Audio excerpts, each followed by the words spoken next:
بسم الله الرحمن الرحيم. الحمد لله والصلاة والسلام على رسول الله وعلى آله وصحبه ومن والاه. لەمڕۆیە باسێکی دوژمنەکەین، باسێکی دوژمنێکی تەقلیدی ناکەین، باسی دوژمنێکی خاوەن خیبرەی لێزانی باوەکوشتەی، باسی دوژمنێکەکەین کە هەر لە ئەزەلەوە ئیعلانی حربی لەگەڵا کردوین،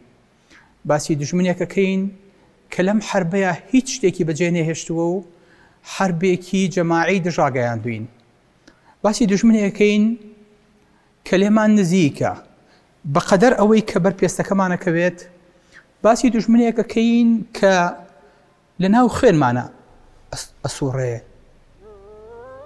بەسام دوژمنە زۆر خەتەرە، دوژمن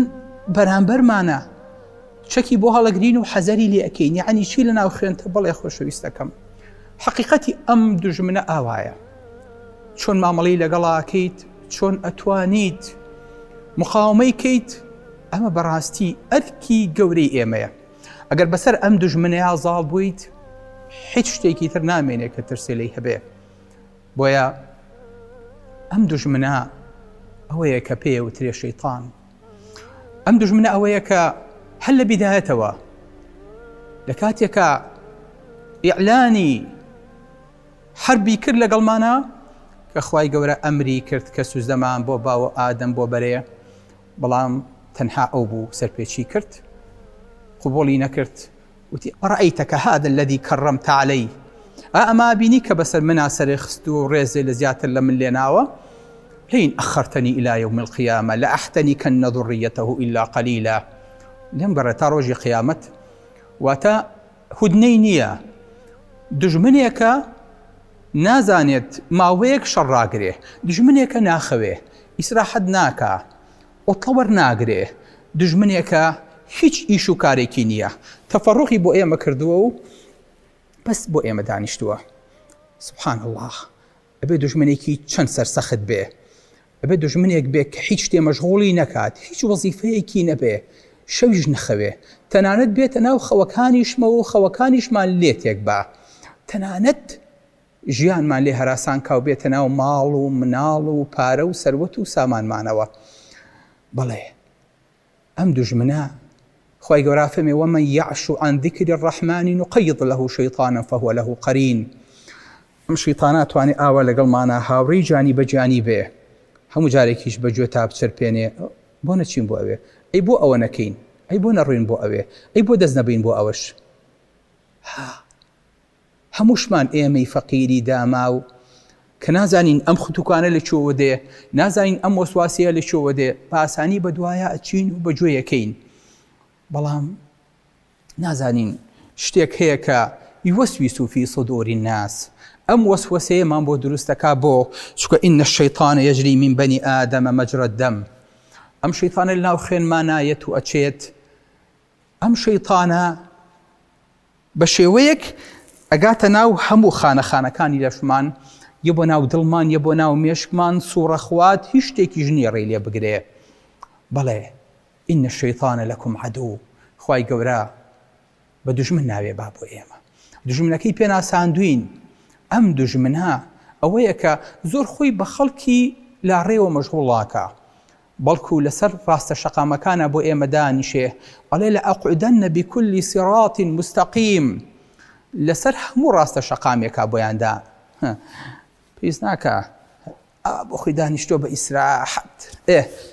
لەسەر ڕێگەکەیە چاوەڕێیە تۆ بێیت و بێرا تێپەڕیت، نەماندۆ بێ، نەعەزیەت هێبێ، نەخۆی شپرزە کردووە، ڕەسەدا لە هەموو ڕێگەیەکی ڕاستە بۆمان دانیشتووە. ئەڵێ چیەکی لەم ڕێگەیە؟ مسلمانە بیت و واز لە دینی باو باپیر تێنیت، هیجرەت دەکەیت و ئەچی بۆ شوێنێکی دوور بە حسابی خۆ لە پێناوی خوایە، ئەبی بە ئێستری بەسراوە ناتوانانی بە هیچ لایەکە بای باڵی خۆ بیت، دانیشە ئەمریت و شەهید دەبیت و ژنەکە و دوایی ماڵ و مناڵەکەت بێکەسە بن، بێسەرپەرشتیارە بن، سەرگەردانە بن، چی داوە لەمە؟ دانیشە لەئەقعودەنە بکولی صراط. سبحان الله. ئەگەر من ماوەیەکی زۆر لە ناو پسپۆڕەیەک بمێنمەوە کوڕە لەم بابە من 10 ساڵە خەریکی ئەم جۆرە نەخۆشیەم زۆر شارەزامتیایە بێنە بەرچاوی خۆ شەیطانێ لە ئەزەلەوە لە دروستکردنی باوکمان ئادەمەوە خیبرە لەسەر تۆ وەرەگرێ شارەزاوی لەسەر تۆ پەیاکات تۆ بڵێ کون و کەلەبەر و وردەکاریەکانی ژیانی تۆ نەزانێت بەڵێ ئاگاداری هەموو شتێکە هیچ شتێک کە لە نەفسی ئینسانە خوتوکەی بۆ دروستە بێ شەیطان لێ بێئاگانیە بەڵێ إن الذين اتقوا إذا مسهم طائف من الشيطان تەنانەت وازە پیا و متەقیەکانیش نایەنێ هەر کاتێک بەلایەنە تێپەڕێ ئیدا مەسەهم ئاوا بەریانەکەوێ بەڵام ئینسانی متەقی زانێ ئەمە شەیطانە تذكروا فإذا هم مبصرون یەکسەر بەریان کەوت هەست بە خۆیانەکەن جیاواز لە خەڵکی تر زوو هەست بە خۆیانەکەن کە ئەمە شەیطانە و ئەبێ زوو فریای خۆیان کەون ئیدا مەسەهم طائف من الشيطان طائف چییە؟ طائف ئەوەیە کە تەوافەکات لێو بێئومێد نابێ وەستاویت بە دیار شتێکەوە ئەتەوێ سێری سێشتی شتێکی باش بکەیت بە دیاتەوە وەستاوە ئاوا بە دەوری خۆت و کۆمپیوتەر و مۆبایڵەکە تایەتۆ تۆشکەرەوە هاتۆ سێری کێوەشکە کۆ بزانت نیات چ باسە بۆڵکو خەبەرێکی تیا بە ئیسفادی لەکەی بۆڵکو هەواڵێکی موسڵمانانی تیا بێ سوبحان الله دەرگاکانی دەرگا داخراوەکانت پێ ئەکاتەوە دوایی کە بردی لەگەڵ خۆیان لەو سەر وەختێکە زانی چیت کردووە بە خۆت چ قوڕ بەسەریەکت بەسەر خۆت تا هێناوە هەمووشی دوای لەو لاشۆدانیشە پێ و پێەکەنێ ئەمە طائفە کە ئیتر وازی لێ ناهێنێ بەڵێ بۆیە شەیطان خۆشەویستەکەم لەم ڕێگەیەوە بۆ ئینسانیەتە ژوورەوە وعدی داوە خی گەورە فەرمێ واستفزز من استطعت منهم بصوتك واجلب عليهم بخيلك ورجلك وشاركهم في الأموال والأولاد ولا بیکە بەهرا لە سەریان تۆز و خۆڵکە بە خۆت و بە سواریەکانتەوە زۆر جار شتێکە بینی نامۆیە با بۆ هاوڕێگەز بازیە ئەوە لەش فرۆشیە قومارخانەیە کرایەوە شوێنی لەش فرۆشیە کرایەوە ئەلمانیەت هاو شەیطان ئەوە تۆز و خۆڵ و قەڵباڵغی لە دەور دروست دەکات و ئەو نە ئیعلام ئەیهێنێ و ئەی بە شتەکە لا بەسیتە بێ لە هەر چوار لاوە لێتەکا بە ڕۆمەڵغەزایەک کوڕی بابە ئەمە شتێکی زۆر ئاساییە شتەکەمان زۆر لا ئاساییە کاتەوە ئەمە وأجلب عليهم بخيلك ورجلك بە سوار و بە پیادەیی ڕاکە بۆ ناویان بەڵێ زۆر جار شەیطانەکە ئەبێ بە سوار ئێمە ئەبین بە چی؟ ئێمە ئەبین بە لأحتنكن ذريته إلا قليلا خۆشەویستەکانە مەزانن ئەحتەنیکن یعنی چی؟ یعنی لغاو یعنی شەیطان بە زمانی پاراو ئەڵێ شەرت بێ هەموونەوەی ئادەمت بۆ لغاو کەم خوایە بۆ ئەی بۆ باسی ئادەم ناکە چکە جەولەی یەکەمی لە ئادەم بردووەتەوە ئێستاکەنە خەریکی نەوەکەیەتی ئەڵێ لغاوەیەکەمە دەمیان ئەیکەمە شەویلگەیەیان بۆ چکە شەویلگەی خوارەوی ئینسانە ئەجوڵێ بۆ خواردنە هەر ئەمە ئەجوڵێ بۆ عارەقە هەر ئەمە ئەجوڵێ بۆ حرامە هەر ئەمە ئەجوڵێ بۆ قسەیە هەر ئەمە ئەجوڵێ بۆ غیبەتە هەر ئەمە ئەجوڵێ لە ئەحتەنیکەنە بەڵام ئەمە ئەگرن بەدەستمەوە جڵەوەکە ئەڵی بابەجان جگەرەمە خۆ جگەرە خلاپە نێرگەلە دووکڵ کی خواردنی ئینسانە ئەڵێ بەخوا کاک دکتۆرجان بەدەست خۆم نییە ڕاستەکە جڵەوەکەی لای خۆی نییە جڵەوەکەی لە پشتەوە گیراوە بۆیە هەر یەکە و بێ ئاگای لە خۆی بێ ئەمە بەسەر خۆیان نەهێنێ ئای بە شەیطان خۆ بێنە بەرچاوی لە بەردەسیە بە کەیفی خۆت ئەڵێ ئاوا بڕۆ ئەم ڕێگەیە باشە ئەمە ڕێگەی ئەلمانیەتە ئەمە ڕێگەی تۆیە ئەمە ڕێگەی باو باپیرانتە ئەم ڕێگەیە سەرفرازی توی تایە ئەمەیە کورد پێی نەجاتێ بێ بەرە بە کەیفی خۆی ڕەشمەکانی گرتووە خۆڵکەش دڵی خۆشە فەلسەفەی بۆ لێ ئەیە نازانێت کۆنتڕۆڵەکەی لە پشتەوەیە نازانێت هیچ لە بەردەستی خۆیان نییە بۆیە ئەگەر ئاگامان لە خۆمان بێت واللهی شەرم لە حاڵی خۆمان و لە سواری شەیطانەکەین بۆیە شەیطان خوتواتی هەیە خۆشەویستەکەم تەسەور نەکەی بەلاتەوە طەبیعی نەبێ خی گەورە فەرمێ وەلا تەتەبیعوا خطوات الشەیطان دوای هەنگاوەکە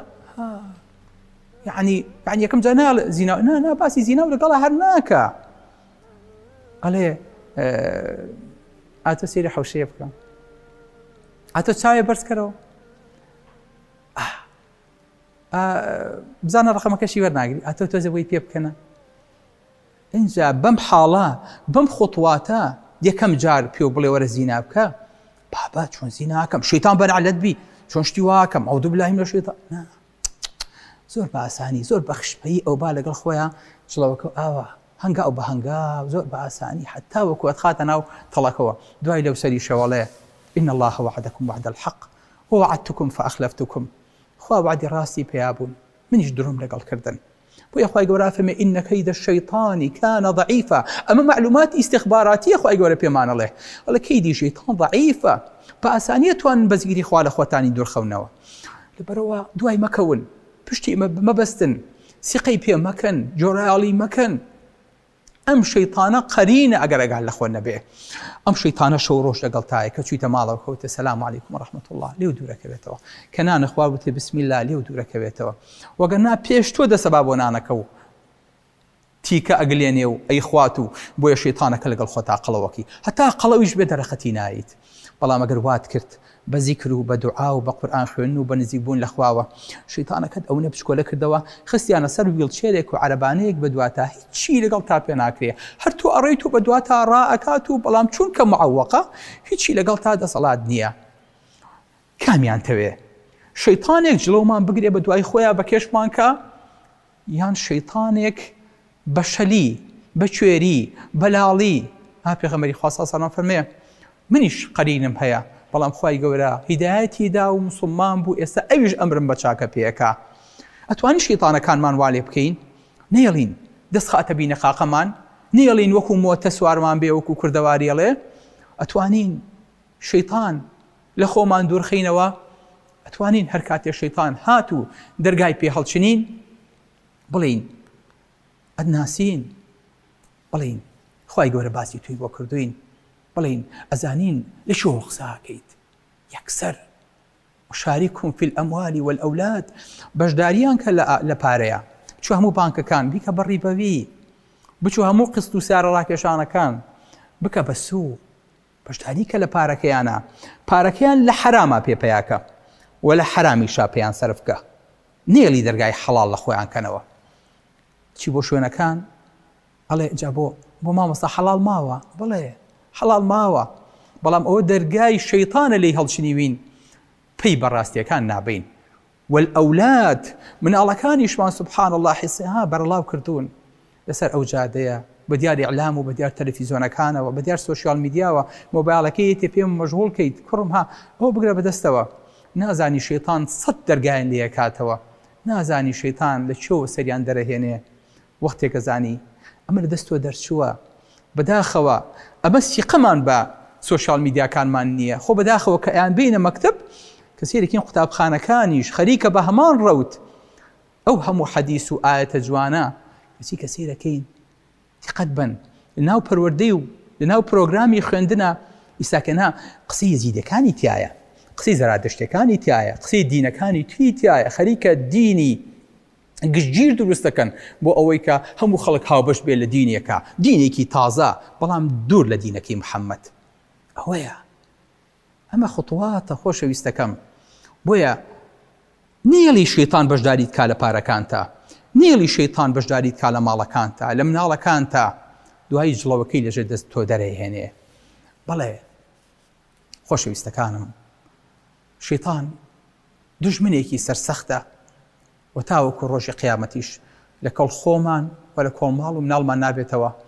بۆ بەڵگەی کە هەر لە دایکە بین چڕنوخێکمان لێ ئەدا و ئازارمانەدا و دەسەکەین بە گریان هەتاوەکو ئەو ڕۆژەی لە سەرمەرگاین و پێمانەڵێن بڵێ لا ئیلاهە ئیلا الله شەیتان لێمان بێ ئومێد نابێ سبحان الله دواتر کە مردین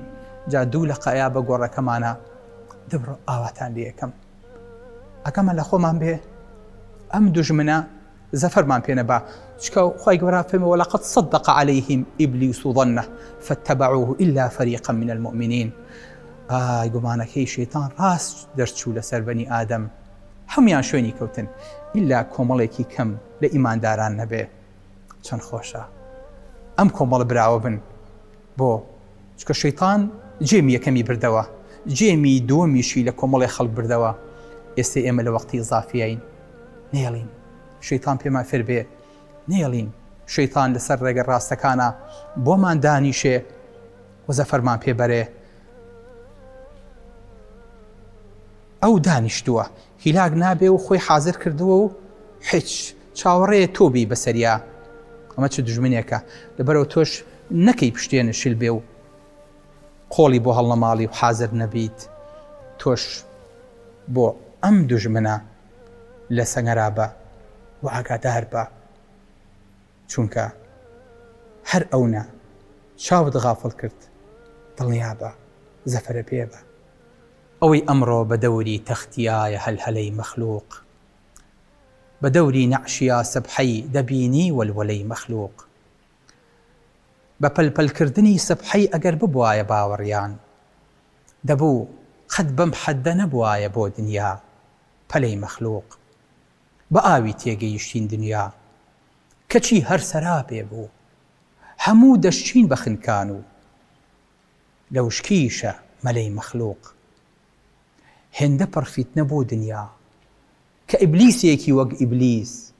نەماوە مەئمەنی غەیری کڵێشە و کەڵکەڵەی مەخلووق یعنی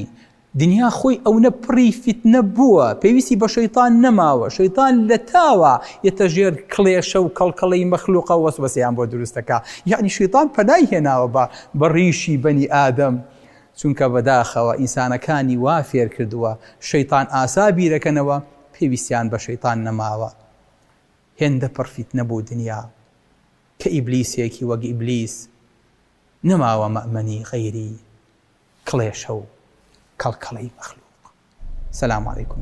ورحمة الله وبركاته.